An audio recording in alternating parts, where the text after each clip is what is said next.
बिस्मिल्लाहिर्रहमानिर्रहीम। अस्सलाम वालेकुम क्लास। होप सो कि आप लोग सब ठीक होंगे।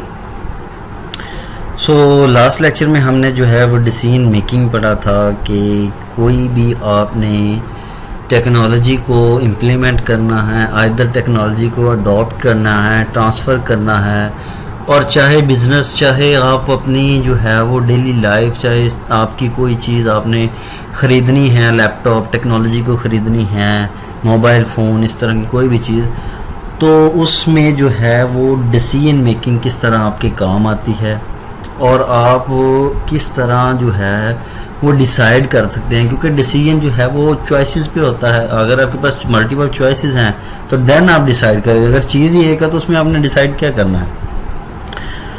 आप जो है वो मल्टीपल चीज़ों में से डिसाइड करेंगे और डिसीजन लेंगे कि which one is the best, which one is not. वो हमने लास्ट लेक्चर में पढ़ा था। उसकी definition, decision making is choosing among alternatives, और साथ उसके जो है वो 7 स्टेप्स पढ़े थे, जिसमें identifying a problem, gather relevant information था, और आइडेंटिफाई द अल्टरनेटिव्स है। उसमें इसके अलावा जो है वेट द एविडेंस था, चूज़ अमंग अल्टरनेटिव्स था, और उसके बाद टेक एन एक्शन था, रिव्यू योर प्लान था। ये 7 तरह के स्टेप्स हमने पढ़े थे कि इन 7 स्टेप्स के बिहाफ पे आपने क्या लेना है, एक डिसीजन लेना है कि आप ये टेक्नोलॉजी अडॉप्ट करना चाह रहे हैं, ये लेना चाह रहे हैं। वो आपको इन स्टेप्स के थ्रू क्या करेगा, इवेल्युएट कर देगा कि which one is the best one. Decision आप बेटर ले सकेंगे। ये तो थोड़ा सा लास्ट लेक्चर का 2-3 मिनट का जो है रिव्यू था। आज जो हमारा टॉपिक है database and content management is a very important topic for IT student, specially IT information technology के लिए बहुत ही जो है वो इम्पोर्टेंट टॉपिक है। देखें, आप हैं आईटी के स्टूडेंट और आपका जो इंटरेक्ट है वो प्रोग्रामिंग से इतना नहीं पड़ा होगा। बहुत शॉर्ट और बहुत थोड़ी जो है वो प्रोग्रामिंग लैंग्वेज आपने सीखी होगी। आप नेटवर्किंग में आप लोगों का जो है वो रुझान ज़्यादा होता है, ठीक है। तो इसलिए जितने भी आप कह लें कि सॉफ्टवेयर हैं या मैनेजमेंट सिस्टम हैं, मैनेजमेंट सिस्टम जैसे आप देखते हैं library management system, school management system, market mall management system, ठीक है। इस तरह की जो बड़ी बड़ी ऑर्गेनाइजेशन होती हैं जिनको मैनेज करने के लिए कोई सॉफ्टवेयर या टूल या कुछ इस तरह का बनाया जाता है। बैंकिंग मैनेजमेंट सिस्टम जैसे होता है, जो बैंक का सारा खाता जो मैनेज करता है, मॉल एक या जनरल स्टोर या इस तरह के जो एक मैनेजमेंट सिस्टम बनाया होता है, ठीक है। इस तरह के जो तरह के सिस्टम होते हैं जो कि आप देखते हैं कि वेब बेस भी होते हैं, डेस्कटॉप एप्लीकेशन बेस्ड भी होते हैं, या उनकी एंड्रॉयड एप्लीकेशंस भी होती हैं। As you can see the Alfalah app और HBL ऐप, इस तरह की ऐप्स भी हैं, ठीक है। तो इस तरह के जो मैनेजमेंट, कई स्कूल्स, कई कॉलेजेस ऐसे हैं जिनकी जो है वो जिनकी ऐप्स बनी हुई हैं, या जो मैनेजमेंट उनकी जो है ऐप्स के थ्रू होती है, डेस्कटॉप जो ऐप्स होती हैं उनके थ्रू होती है, या उनकी वेबसाइट बनी हुई है। मतलब ये सारी जगहों पर बनाया जा सकता है मैनेजमेंट सिस्टम, ठीक है। तो या वो ऐप पे, एंड्रॉयड पे, डेस्कटॉप पे, जिस तरह की मर्जी। तो आप अगर आज से कोई 10, 20, 25 साल पहले पीछे चले जाएं तो देखते हैं कि जो वेबसाइट है ना, वो बनाने का तरीका और था, ठीक है। और आज वाली जो है, आज की वाली जो है वो वेबसाइट बनाने का तरीका और है। मतलब एक वेबसाइट को बनाने में जो है वो डिफरेंट तरह की कोडिंग यूज़ करते थे, बहुत ही लो लेवल कोडिंग, और हर चीज़ के लिए, मतलब हर कंटेंट के लिए या हर चीज़ के लिए एक कोड लिखना पड़ता था, और वो कोड चाहे 2, 4, 10 दिन में, जितने दिन में मर्ज़ी पूरा हो। ये काम जो है वो नहायत ही टाइम कंज्यूमिंग है, इस पर टाइम लगता है। देखिए, एक वेबसाइट बना ली, दूसरी उसी तरह की वेबसाइट बनानी है तो कोड क्या करना पड़ेगा, दोबारा लिखना पड़ेगा। तीसरी उसी तरह की थोड़े से कंटेंट में आगे पीछे करना है तो कोड क्या करना पड़ेगा, दोबारा लिखना पड़ेगा। ये कोड जो लिखने वाला टाइम कंज्यूमिंग टाइम है, इस प्रॉब्लम को, ये प्रॉब्लम है ना टाइम कंज्यूमिंग, तो इस प्रॉब्लम को सॉल्व करने के लिए CMS बनाया गया, कंटेंट मैनेजमेंट सिस्टम। ठीक है, सो हम बढ़ते हैं कि कंटेंट मैनेजमेंट सिस्टम क्या होता है। पहले तो हमने ये पढ़ा है कि कंटेंट क्या होता है, वो भी मैं बता देता हूँ कंटेंट क्या होते हैं। कंटेंट आप समझ लें एक आपकी ज़ाती प्रॉपर्टी है, ठीक है, जिसमें जो है आप अपना डाटा, आप अपना जो ऑडियो वीडियो इस तरह की जो चीज़ें जो हैं, फॉर्म्स, आप इस तरह की चीज़ें रख सकते हैं। It is often closely related to the intellectual property, ठीक है, which is defined as a form of creative endeavor that can be protected through a trademark, patent, copyright, industrial design और integrated circuit topography। ठीक है, so content आपके पास आपकी अपनी ज़ाती मलकियत है, ठीक है, जिसमें आप चाहे तो कोई फॉर्म रखें, ठीक है, आप उसमें चाहे तो कोई जो है वो वीडियो, ऑडियो, PDF इस तरह की कुछ भी फाइल, कंटेंट आपके अपने कंटेंट है, आप उसको जिस तरह मर्जी जो है वो प्रेजेंट करें, जिस तरह मर्जी उसको दिखाना चाहें दिखाएं।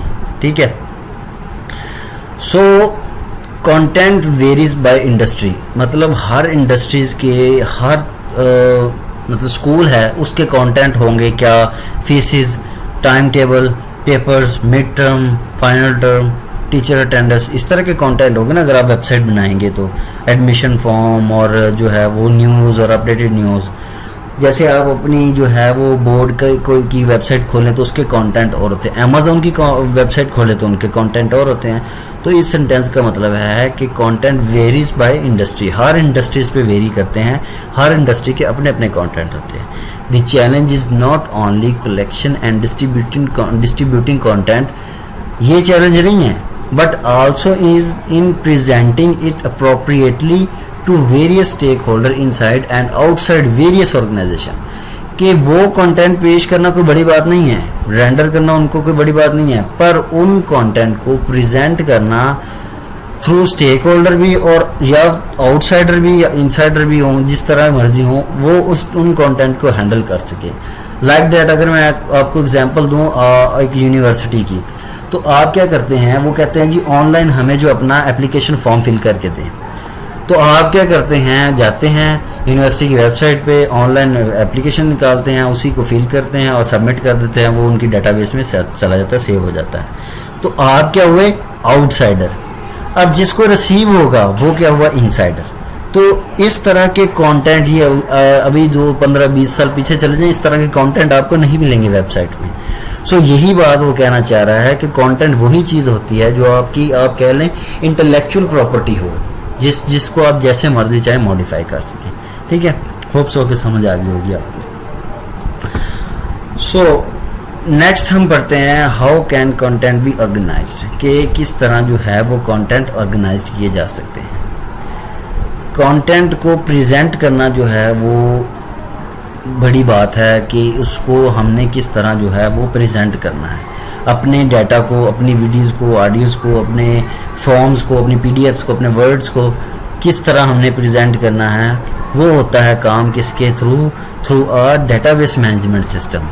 The management of many type of data are handle through a database management system.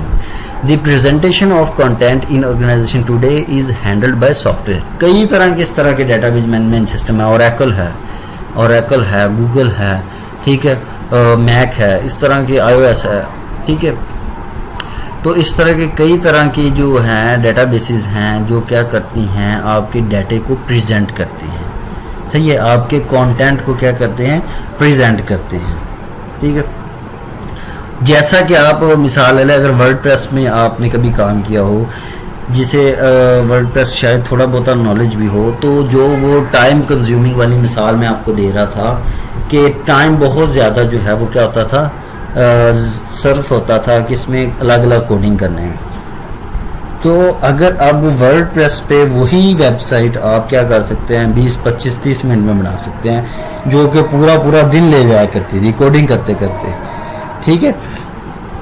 तो जो वर्डप्रेस है ना, वो जो कंटेंट है, ये कंटेंट मैनेजमेंट का ही एक क्या है, एक फेज़ है, अब उसे कह ले उसका सब पार्ट है कि वर्डप्रेस के थ्रू ही हम क्या कर सकते हैं, अपने जो वेबसाइट को डिज़ाइन कर सकते हैं उसके, क्योंकि वर्डप्रेस के थ्रू बने बनाए कंटेंट हमें मिल जाते हैं।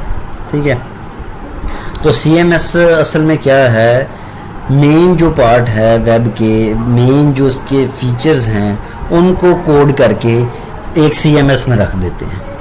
ठीक है, तो उस CMS के थ्रू हम क्या कर सकते हैं, अपनी वेबसाइट को बड़ी जल्दी से आसानी से बना सकते हैं। जैसे मैं आपको मिसाल दूं कि अगर कोई प्लास्टिक का बर्तन बनाना हो तो पहले क्या करते हैं, ऐसे बर्तन बन जाता है नहीं, उसके लिए क्या होता है, एक सांचा या मॉडल होता है पहले, तो क्या करते हैं प्लास्टिक को पिघला के उसमें डाल देते हैं तो वो खुद ब खुद ही उसे शेप दे देता है, ऐसे होता है ना।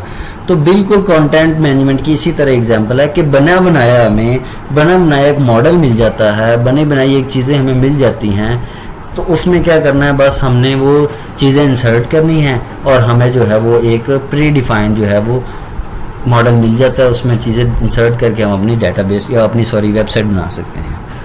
ठीक है, इससे मतलब क्या निकलता है, CMS के फ़ायदे हैं। CMS के फ़ायदे क्या क्या हैं, फर्स्ट ऑफ ऑल टाइम क्या है, कंज्यूम नहीं होता, हमारा टाइम वेबसाइट बनाने पे सर्व नहीं होता।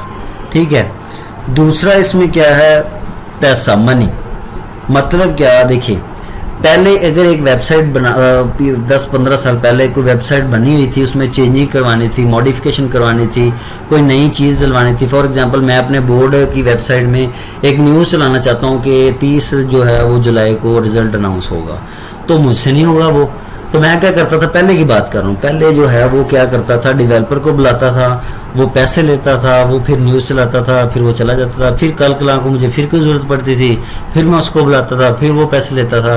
तो इस तरह टाइम क्या होना था, और टाइम भी ज़ाया होना था, पैसा भी ज़ाया होना था। तीसरी जो सबसे मोस्ट इम्पोर्टेंट जो कवर अप किया है चीज़ को, वो है नॉन टेक्निकल पर्सन।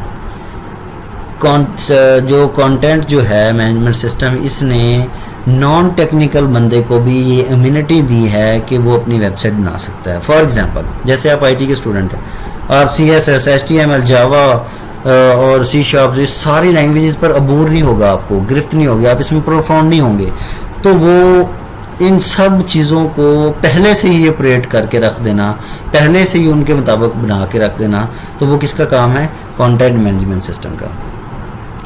तो वो भी अपनी जो नॉन टेक्निकल बंदा, तो वो भी क्या कर सकता है, अपनी वेबसाइट CMS के ज़रिए बना सकता है।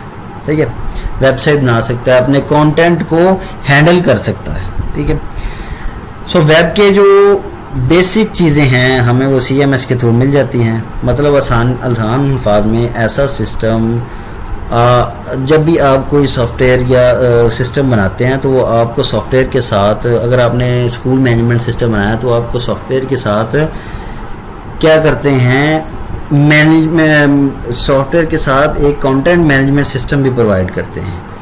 ठीक है, जिसके थ्रू हम सॉफ्टवेयर को मैनेज कर सकते हैं और क्लाइंट जब चाहे जो चाहे इसमें क्या कर सकता है, मॉडिफिकेशन कर सकता है, चेंजिंग कर सकता है, अपने कंटेंट डाल सकता है, उन कंटेंट को चेंज कर सकता है।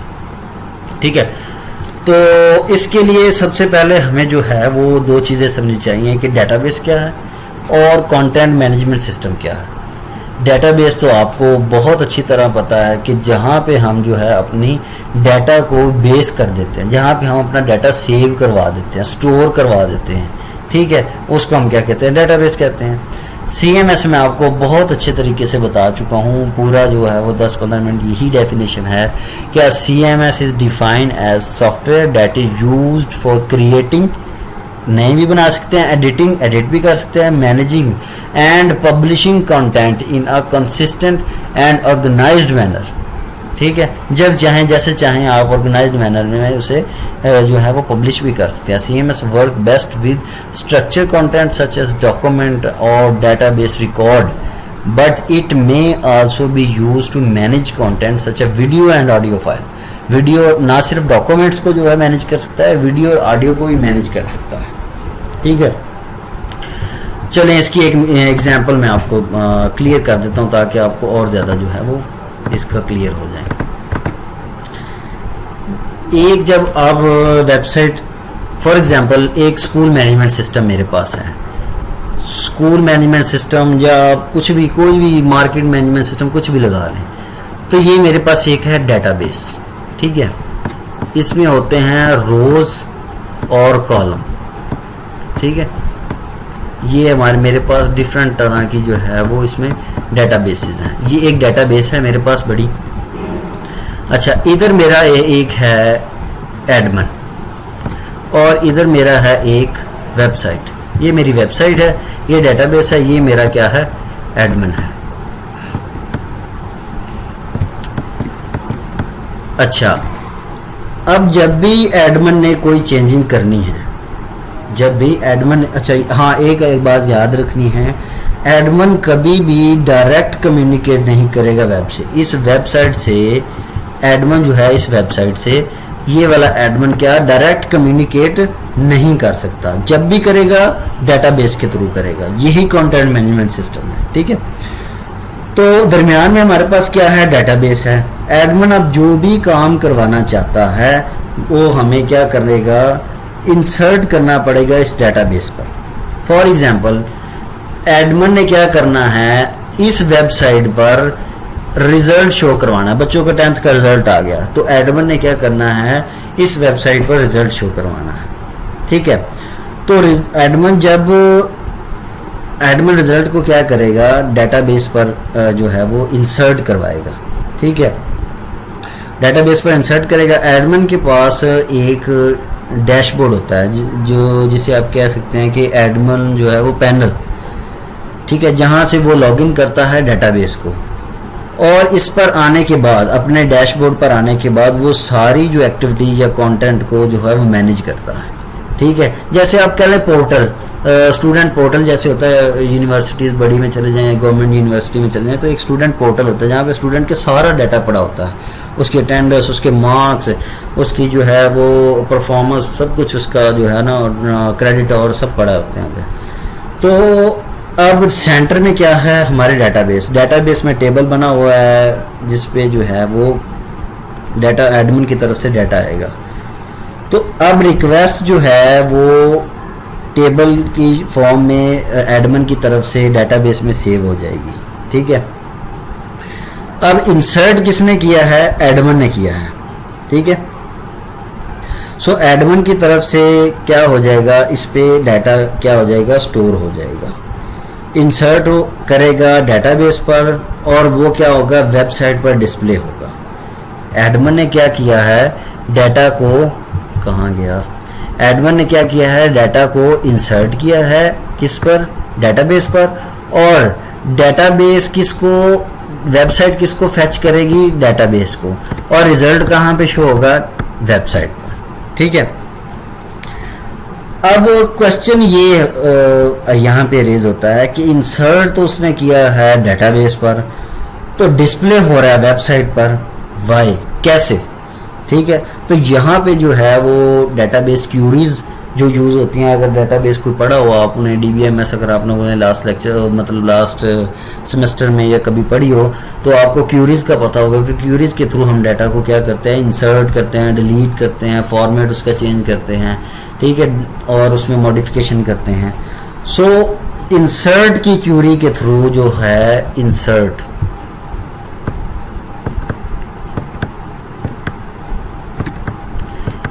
की क्यूरी के थ्रू इसने डाटा इंसर्ट किया और इसने जो है वो सेलेक्ट की क्यूरी के थ्रू क्या किया है, अपना डाटा इससे फेच किया है। जो यूज़र है, जो वेबसाइट है, वो क्या करती है, सेलेक्ट की क्यूरी के थ्रू डेटाबेस से अपना डाटा जो है वो फेच करती है। इस तरह हमारे एडमिन ने जो है वो वेब के कंटेंट को मैनेज किया होता है, ठीक है। वो इस पे अपडेशन करता है, वो इसको जो है इसमें कोई चेंजिंग करता है। जैसे आप यूनिवर्सिटी की वेबसाइट ले लें, ठीक है, OLX की वेबसाइट ले लें, स्कूल की कोई वेबसाइट ले लें, ठीक है। तो स्कूल की वेबसाइट पे कोई न्यूज़ चलानी हो, कोई रिजल्ट शो करवाना हो, यूनिवर्सिटी की वेबसाइट पे कोई छुट्टियों की जो डिटेल बतानी हो, कोई नोटिफिकेशन डालना हो, कुछ स्कॉलरशिप का बताना हो, ठीक है, या कुछ इस तरह कुछ भी जो है वो इंफॉर्मेशन देनी हो, रिजल्ट शो करवाना हो, तो एडमिन क्या करता है, सिर्फ डेटाबेस पर रख देता है, कंटेंट मैनेजमेंट सिस्टम पर, तो सॉरी डेटाबेस पर रख देता है। डेटाबेस क्या करता है, वेब जो है वो डेटाबेस को सेलेक्ट की थ्योरी के थ्रू फेच करता है डाटा को और अपने जो है पेज पर शो करवा देता है।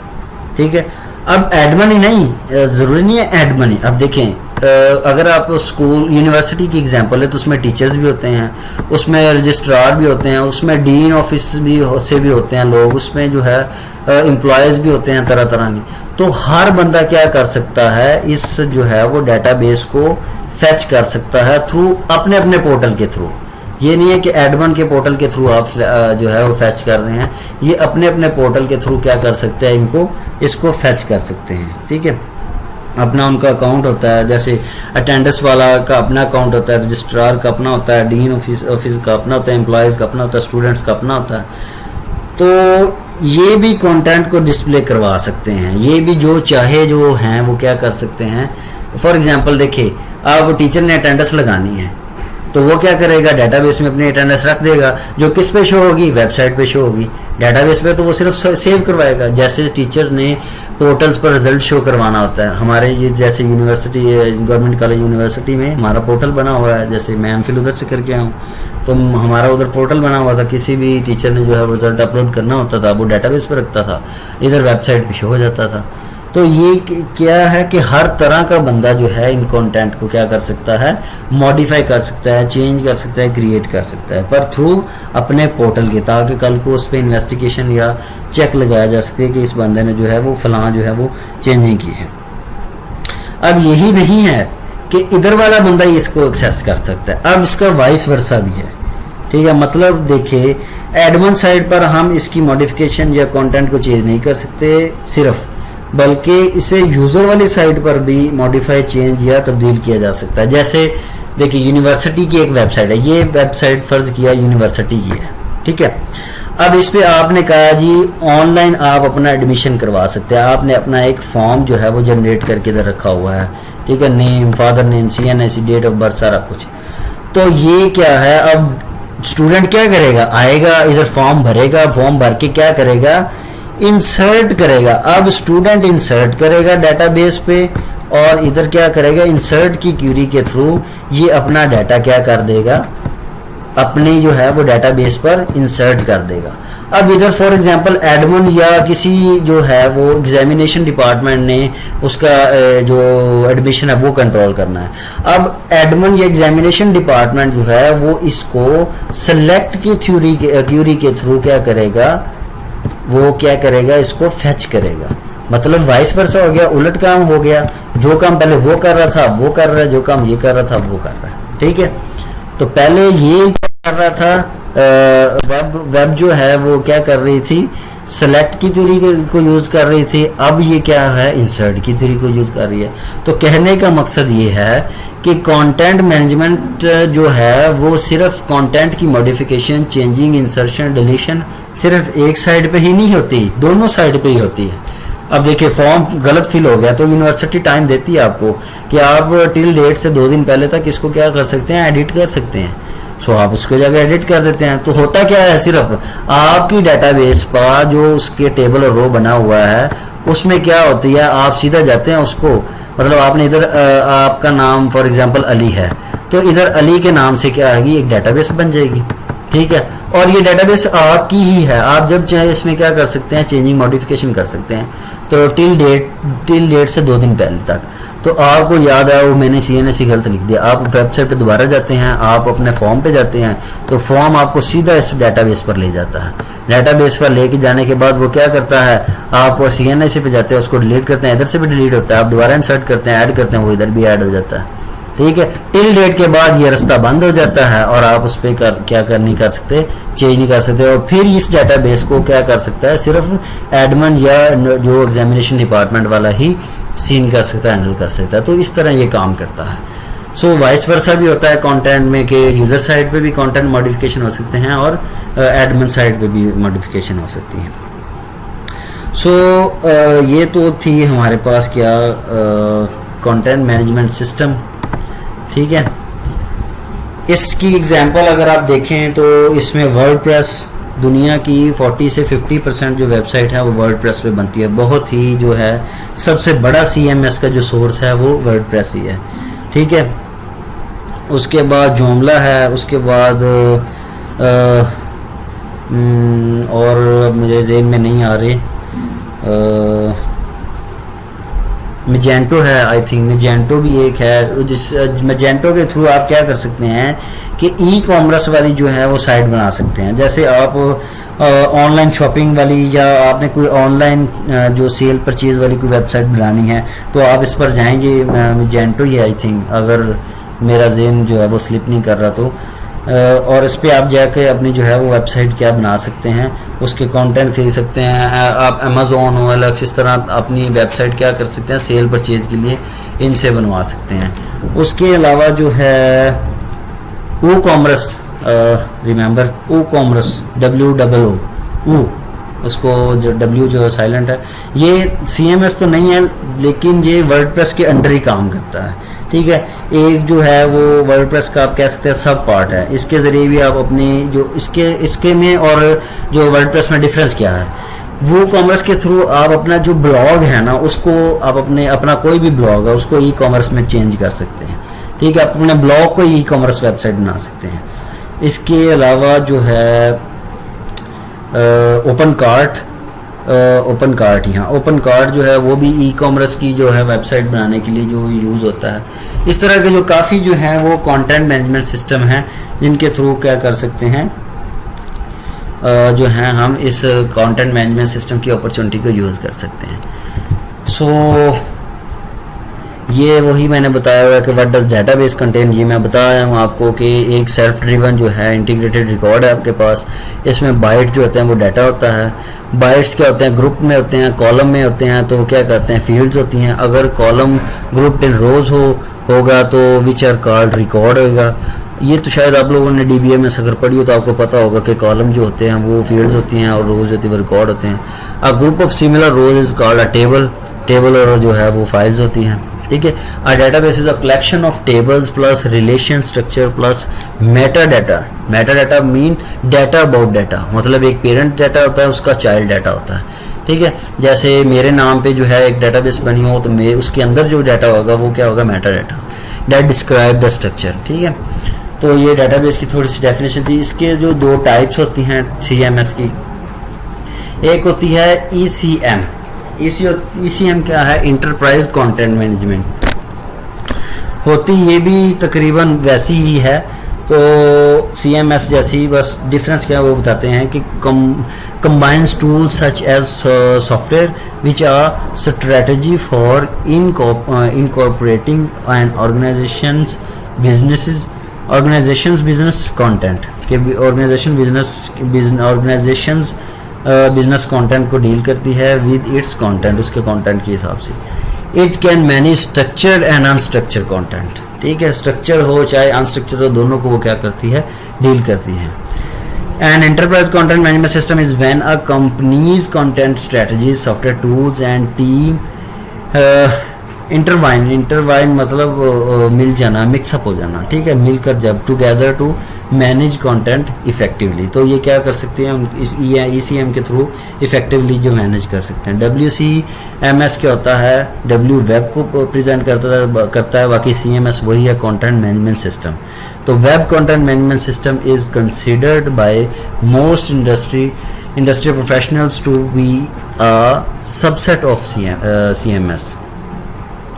तो ये आप उसे कह लें कि सबसेट ही है। ये दोनों जो है वो टाइप्स इतनी जो इफ़ेक्टिव और वो बहुत जो है वो ज़्यादा अहमियत वाली नहीं है, वैसे आप लोगों के नॉलेज के लिए बता रहा हूँ इसमें। और the line between WCMS and ECMS is thin, बहुत ही बारीक सा डिफरेंस है। दोनों काम एक तरह से करती हैं। The primary differentiating factor is that WCMS is more applicable for web content, ये वेब के लिए यूज होती है, while ECMS is refer to a holistic business process, वो बिजनेस के एस्पेक्ट पे यूज होते हैं, ये वेब के एस्पेक्ट पे यूज होते हैं, और इतना कोई इसमें डिफरेंस नहीं है। So this was your lecture class. Hope so कि आप लोगों को वेब कह रहा हूँ, कंटेंट मैनेजमेंट सिस्टम और डेटाबेस की जो है हाउ नाउ समझ आ गई होगी। सो इसको अच्छी तरह जो है वो देखें, तैयार करें for exams preparation. Thank you very much. Stay home, stay safe. अल्लाह हाफिज़।